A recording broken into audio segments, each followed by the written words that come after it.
आज आहे नववी माळ आणि कन्यापूजनाचा दिवस. तर नमस्कार मंडळी, मी रोहिणी केंचे तुमचे सगळ्यांचं स्वागत करते माझ्या आजच्या एका नवीन व्हिडिओमध्ये. तर आज नवमी निमित्त कन्यापूजनाचा दिवस आहे. तर सगळ्या श्रीषाच्या छोट्या छोट्या मैत्रिणींना मी माझ्याकडे कन्यापूजनासाठी बोलवलेलं होतं.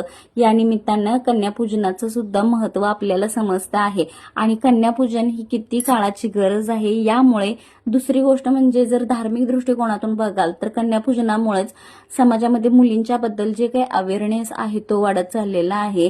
जे या आधी घडत होतं मुलींच्या बाबतीत ते थोडंफार कुठंतरी कमी होत चाललेलं आहे आणि प्रत्येक जण हक्काने आम्हाला एक तरी मुलगी असावी असं बोलतं.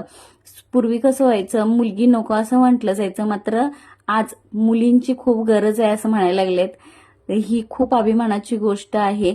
मी ते आज नवमीनिमित्त मुलींना बोलवलेलं होतं, त्यांना जेव खाऊ घातलं, त्यानंतर त्यांचं पूजन वगैरे केलं, त्यांना आणलेल्या काही छोट्या गिफ्ट्स वस्तू होत्या त्या दिल्या आणि मुलींना हेच हवं असतं ना, त्यांचे लाड करून कोणीतरी द्यावे.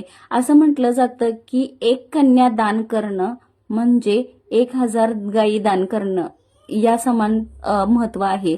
तर हे आमचे गोडुली आदिश्री खूप गोड आहे आणि तिला खरं तर बाकीच्या गोष्टींपेक्षा नाही चोकोज हवे होते आणि हे माझं ते बाळ. खरं तर हे न मागता मिळालेलं दान आहे असं मी म्हणेन, कारण कोणालाच विश्वास नव्हता की मला मुलगी होईल. हे आहे माझं फराळाचं ताट. तर हे आलेलं होतं शेजाऱ्यांच्याकडून, त्यांनी वाट पाहून पाहून मला घरीच जेवणाचं ताट पाठवून दिलं. भाकरी ठेचा बनवलेला होता, त्याचबरोबर बटाट्याची भाजी. चला तर मग जेवायला आता.